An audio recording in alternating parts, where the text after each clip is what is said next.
Captain Sarah Chen pressed her face against the observation deck's reinforced glass, watching the alien landscape of Kepler 442 be stretched endlessly before their research station.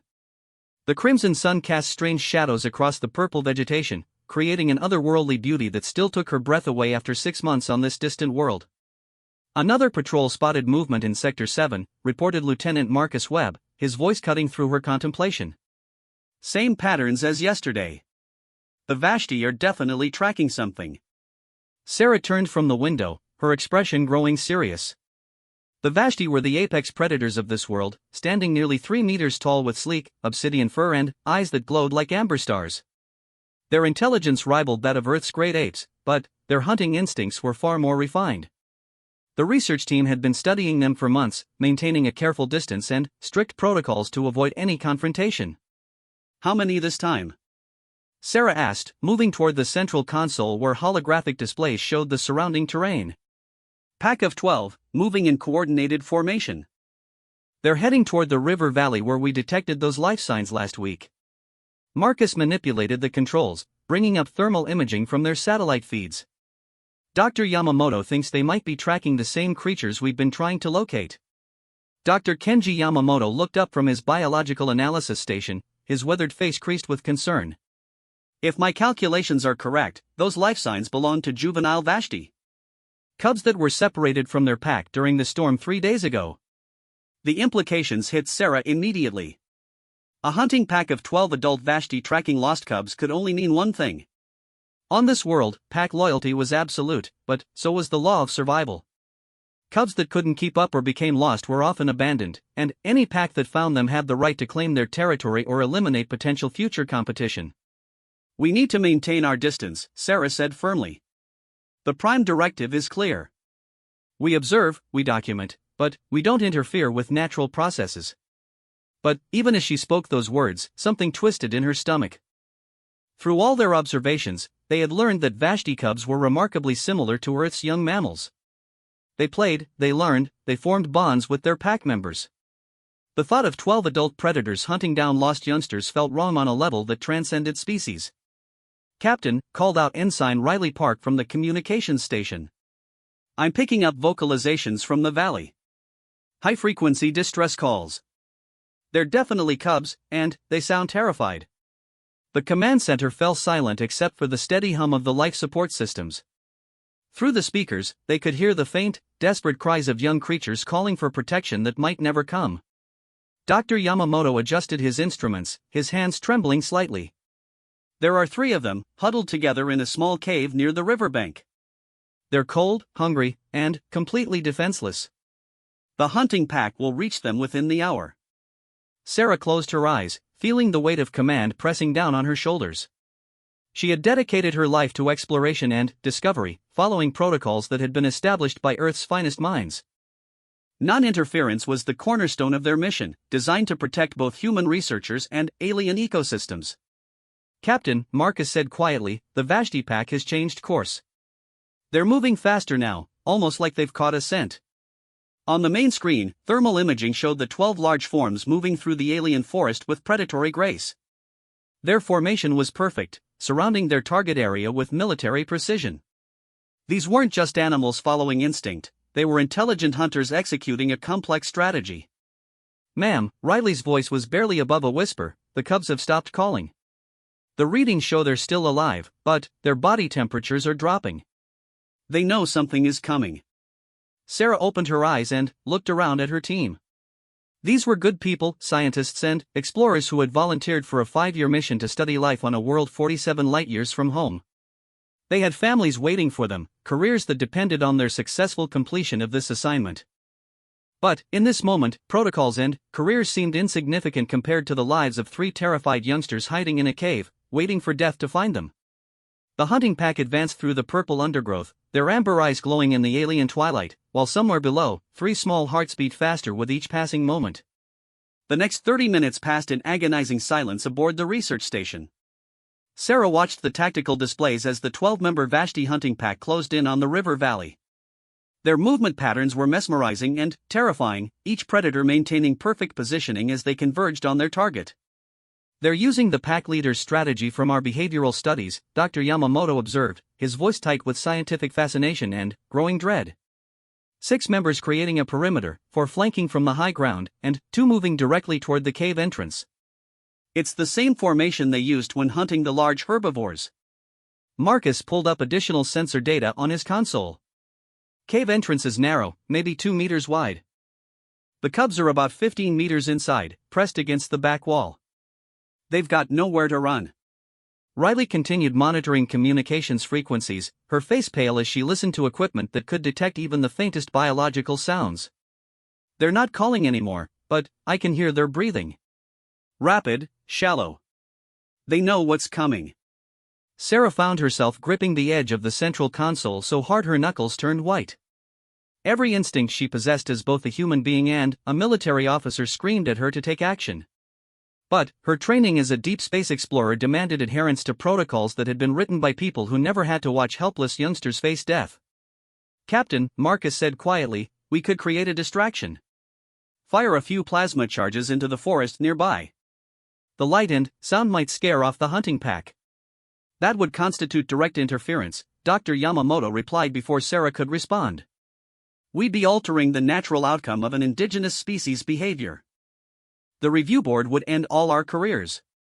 And if we don't interfere," Riley shot back, "we're accomplices to the murder of children." "They're not human children," Dr. Yamamoto said, but his voice lacked conviction. Sarah closed her eyes again, remembering the footage they had captured over the past months.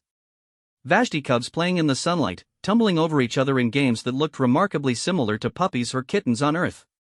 She remembered watching a mother Vashti teaching her young how to find edible roots, patiently showing them the same technique over and over until they mastered it. "Ma'am," Marcus's voice cut through her thoughts, "the pack leader has reached the cave entrance." On screen, the largest of the predators stood silhouetted against the alien sunset. It was magnificent and terrifying, nearly 3.5 meters of perfectly evolved killing machine. Its amber eyes reflected the strange light as it peered into the darkness of the cave. "The cubs are pressing themselves against the back wall," Riley reported, her voice breaking slightly. "Their heart rates are off the charts." The pack leader made a low, rumbling sound that their translation software couldn't interpret. It might have been a warning, a challenge, or simply the sound of a predator announcing its presence to helpless prey. "Captain," Dr. Yamamoto said softly, "in my 40 years of studying animal behavior, I've learned that nature is often cruel but always purposeful. These cubs were separated from their pack because they couldn't keep up. In the wild, that usually means they carry some genetic weakness that." "Stop," Sarah said sharply.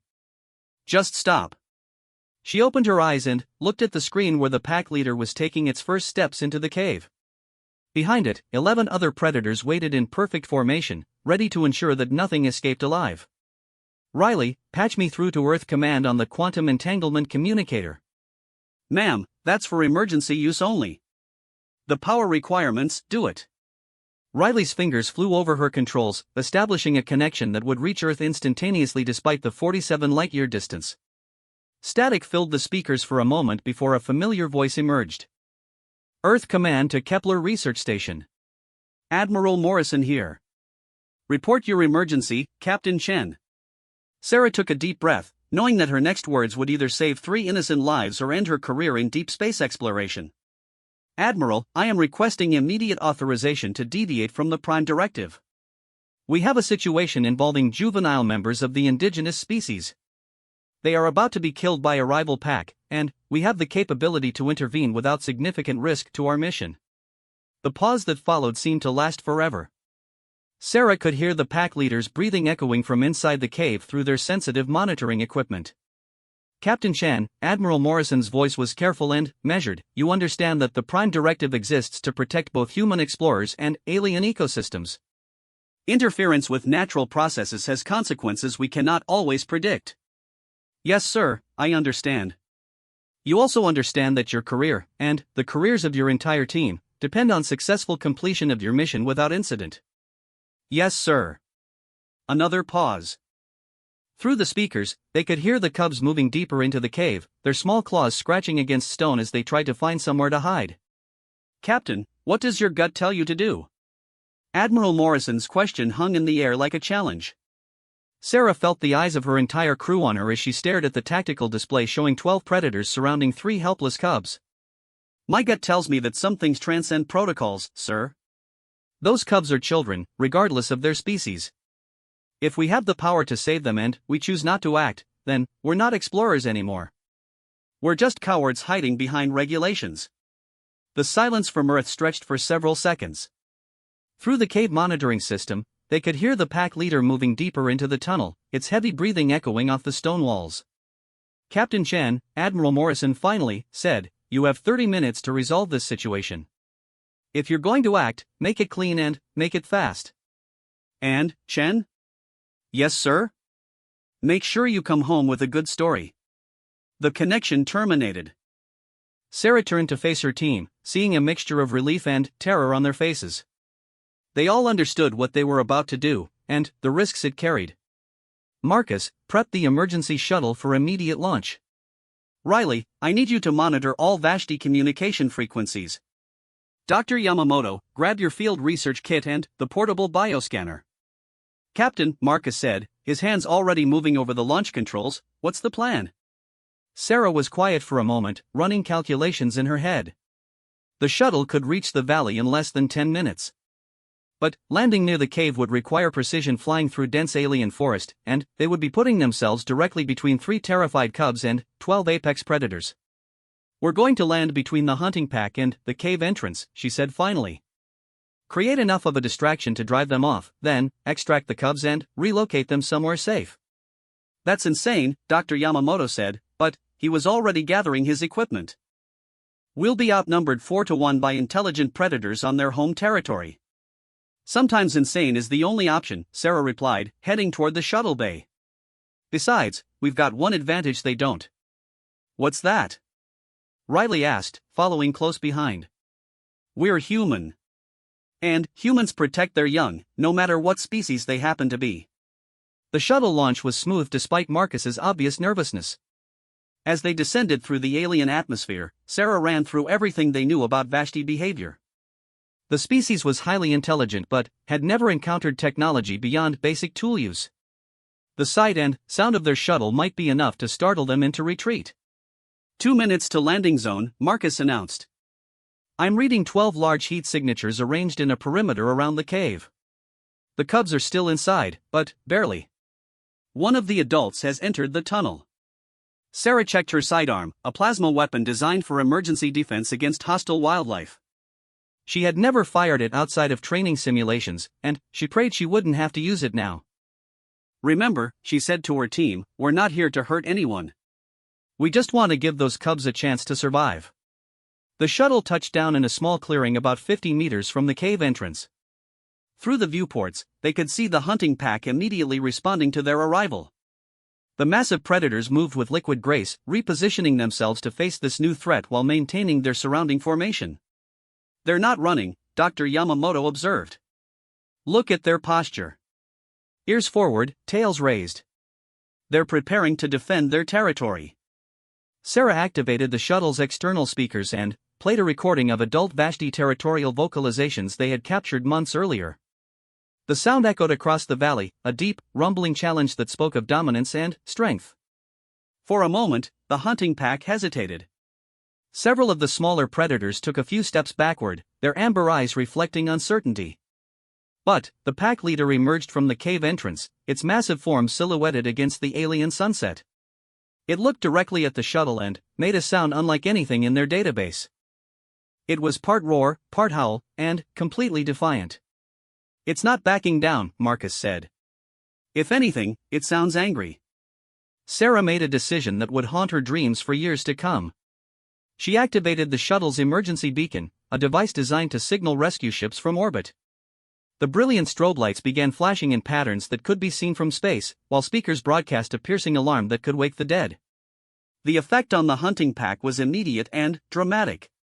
Several of the smaller predators immediately fled into the forest, their nerve finally broken by this incomprehensible display of light and sound. But the pack leader and 4 others held their ground, their lips pulled back to reveal teeth like ivory daggers. "It's working," Riley said excitedly. 7 of them are retreating. But, the rest, her words were cut off as the pack leader charged directly at the shuttle, its massive form covering the distance with terrifying speed. The remaining predators followed, their coordinated attack showing the same tactical intelligence they had observed in previous hunts. "They're not running, Dr. Yamamoto said, his voice barely audible over the alarms. "Captain, they're protecting something in that cave. Something more important than 3 lost cubs." Sarah's blood turned cold as she realized what he meant. "It's not a hunting expedition. It's a protection detail." Through the chaos of flashing lights and screaming alarms, she could hear new sounds coming from deep inside the cave. Not the frightened whimpering of 3 lost cubs, but the softer mewling of creatures even younger. Even more helpless. The realization hit Sarah like a physical blow. They hadn't stumbled upon a hunt at all. The cave wasn't just shelter for 3 lost cubs, it was a nursery. And the 12 adult Vashti weren't hunting pack predators, they were desperate parents and guardians protecting their most vulnerable young. "Dr. Yamamoto," she said urgently, "rescan the cave. Deep penetration. I need to know exactly what's in there." The pack leader slammed into the shuttle's reinforced hull, its claws scraping against the metal as it tried to find purchase. The other 4 adults circled the vehicle, their amber eyes blazing with protective fury that needed no translation. "Scanning now, Dr. Yamamoto replied, his fingers flying over the bioscanner controls. "Reading multiple life signs. 3 juveniles approximately 6 to 8 months old," and he paused, his face going pale. "Captain, there are 5 infants in there. Newborns, maybe a few days old at most." The shuttle shook again as another adult Vashti threw itself against the hull. Marcus was fighting to keep their position stable while the landing thrusters fired automatically to counteract each impact. "They're not trying to get inside," he realized. "They're trying to push us away from the cave." Sarah felt sick. In their eagerness to save what they thought were 3 helpless cubs, they had become the aggressors.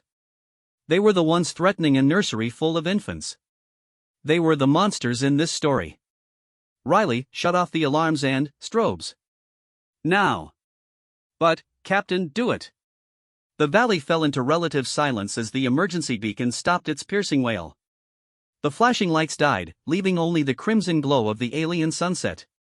Outside, the pack leader stepped back from the shuttle, but its posture remained defensive and threatening. Sarah activated the external speakers again, but this time she spoke in her own voice, soft and gentle. "We're sorry," she said, knowing they couldn't understand her words but hoping they might understand her tone. "We didn't know. We thought we were helping." Dr. Yamamoto looked up from his scanner. "Captain, I'm detecting something else." "The 3 older cubs, the ones we thought were lost, they're not abandoned at all. They're older siblings, helping to guard the nursery while the adults gather food and supplies." The pieces fell into place like a puzzle solving itself. The storm 3 days ago hadn't separated cubs from their pack, it had flooded the Vashti's primary nesting area. These 12 adults had moved their entire nursery to this cave as an emergency shelter. The 3 older cubs were staying behind to help protect the newborns while the adults took turns hunting and gathering. "The hunting formation we observed," Sarah said slowly, "it wasn't an attack pattern. It was a protective perimeter." Through the viewport, she could see the pack leader watching them intently. Its amber eyes held intelligence and something else, a desperate hope that these strange intruders might actually understand. Sarah made another decision, one that would either build the first bridge between species or get them all killed. "I'm going outside," she announced, moving toward the shuttle's exit hatch. "Captain, absolutely not," Marcus said. "Those things could tear you apart in seconds." "They're not things, Marcus. They're parents protecting their children." Sarah checked her plasma weapon one more time, then deliberately set it aside. "Dr. Yamamoto, bring your medical kit. Riley, monitor communications and be ready to document everything." The hatch opened with a soft hiss. Alien air filled the shuttle, carrying the sense of purple vegetation and something else, the musk of large mammals under stress. Sarah stepped outside slowly, her hands visible and empty. The pack leader was less than 10 meters away, close enough that she could see the intelligence burning in its eyes. Up close, it was even more magnificent than their long-range observations had suggested. Its obsidian fur caught and reflected the crimson light like liquid shadow, and its massive frame spoke of perfectly evolved strength. Sarah knelt down slowly, making herself smaller and less threatening. Around the clearing, the other 4 adults watched her every movement with predatory intensity. "We understand now," she said softly. "You're protecting your babies. We made a mistake." The pack leader tilted its massive head, studying her with an expression she couldn't quite read. Then, it made a sound, not the territorial roar from before, but something softer. Almost questioning. Dr. Yamamoto stepped out of the shuttle behind her, medical kit in hand. "Captain, what are you doing?" "What we should have done from the beginning," she replied. "Offering help instead of interference." She reached slowly into her utility pouch and pulled out an emergency nutrition packet, high-energy food designed for human consumption during long expeditions. She tore it open and placed it on the ground between herself and the pack leader, then backed away. The massive predator approached cautiously, sniffing the offering before tasting it with a surprisingly delicate tongue. Its eyes widened slightly, and it made another soft sound, one that seemed almost approving. "The nutrition content should be compatible with their biology," Dr. Yamamoto said quietly.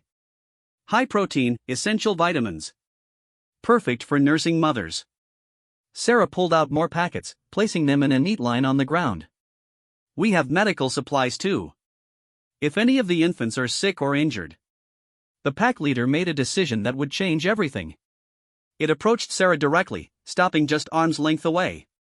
This close, she could feel the heat radiating from its massive body and hear the steady rhythm of its breathing. Then, it did something extraordinary. It lowered its great head and gently touched her shoulder with its muzzle, a gesture of acknowledgement and, perhaps, gratitude. The touch of the pack leader's muzzle against her shoulder sent electricity through Sarah's entire body. This wasn't just contact between species, it was communication, recognition, perhaps even acceptance. The massive predator held still for a long moment, its amber eyes meeting hers with an intelligence that transcended language barriers. Then, it stepped back and made a series of soft vocalizations toward the cave entrance. The sounds were nothing like the territorial roars they had recorded before. These were gentler, more complex, almost like a conversation. "Captain," Dr. Yamamoto whispered, "I think it's calling to the cubs." 3 small forms emerged from the cave entrance, moving cautiously but without the terror they had shown earlier. The older cubs' siblings, not refugees, approached their pack leader with obvious relief and affection. The largest of them, probably the oldest, looked directly at Sarah with curious eyes that held no fear. "They're beautiful," Riley said softly from the shuttle doorway. The cubs were indeed magnificent, their fur still carrying the softer texture of youth but already showing the sleek patterns that would mark them as apex predators. They moved with the natural grace of creatures born to run and hunt, but their behavior around the adults showed the playfulness and trust of children secure in their family's protection. The pack leader made another series of vocalizations, and one of the cubs approached Sarah directly. It was barely half her height but carried itself with surprising confidence. It sniffed at the nutrition packets she had placed on the ground, then looked up at her with what could only be described as curiosity. "Dr. Yamamoto," Sarah said quietly, "are you recording this?" "Every second, Captain. This is unprecedented. First contact between humans and an intelligent non-technological species, and they're showing no aggression. The xenobiology department will study this footage for decades." Sarah knelt down again, making herself level with the curious cub. It approached even closer, its small muzzle just inches from her face. She could feel its breath, warm and surprisingly sweet-smelling, as it studied her features with intense concentration. Then, the cub did something that made Sarah's heart skip a beat. It reached out with one small paw and gently touched her cheek, the same gesture of acknowledgement its pack leader had shown moments before. They're learning from each other, she realized. The adults are teaching them that we're not a threat. More sounds came from the cave entrance, these even softer than before. The pack leader's expression changed immediately, becoming more alert and protective. Sarah could hear them now, the faint mewling of newborn voices calling for attention and care. "The infants are waking up," Dr. Yamamoto said. "Probably hungry and frightened by all the commotion."